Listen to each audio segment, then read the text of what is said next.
আসসালামু আলাইকুম। আজকের রেসিপি বরবটি, আলু, গাজর এবং তেলাপিয়া মাছ। প্রথমে মাছটা ধুয়ে পরিষ্কার করে নিয়েছি। এখন লবণ হলুদ মাখিয়ে সুন্দর করে ভেজে নিব। ফ্রাই প্যানে তেল গরম করে নিয়েছি। এখন মাছগুলো একে একে দিয়ে ভেজে নিব।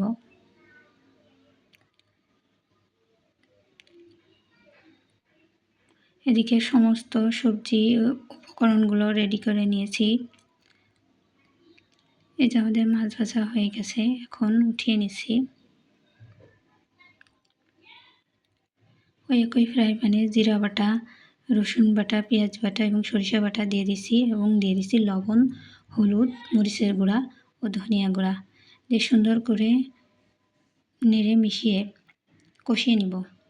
এখন দিয়ে দিচ্ছি ধুয়ে কেটে পরিষ্কার করে রাখা সবজিগুলো। এখন সুন্দর করে নেড়ে দিব এবং মশলার সাথে সুন্দর করে মিশিয়ে নিব। ভালো করে নেড়ে মিশিয়ে দিব। এখন দিয়ে দিব পরিমাণ মতো পানি। পরিমাণ মতো পানি দিয়ে আরেকটু নাড়াচাড়া করব। নাড়াচাড়া করে ঢাকনা দিয়ে ঢেকে দিব।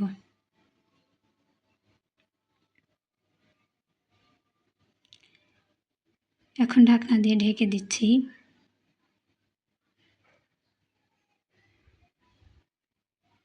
ঢাকনাটা তুলে একটু নেড়ে দিব। সুন্দর করে নেড়ে দিব এবং আবারও ঢাকনা দিয়ে ঢেকে দিব যতক্ষণ না আমাদের সবজিটা সিদ্ধ হয় এবং পানিটা সুন্দরভাবে শুকিয়ে আসে। আবারও ঢাকনা দিয়ে ঢেকে রাখব।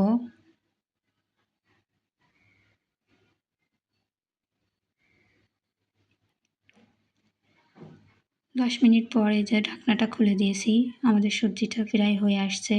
পানিটাও অনেকটা শুকিয়ে গেছে।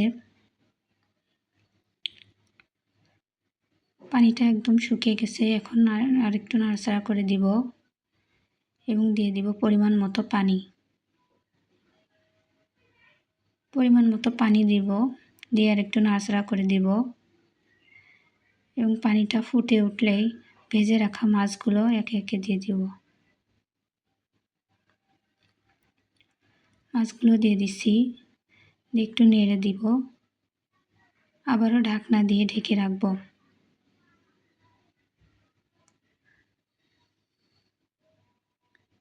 এই যে আমাদের রান্নাটা মোটামুটি হয়ে আসছে। আমাদের রান্নাটা হয়ে গেছে, এখন নামিয়ে নিব। সবাই ভালো থাকবেন, সুস্থ থাকবেন। আল্লাহ হাফেজ।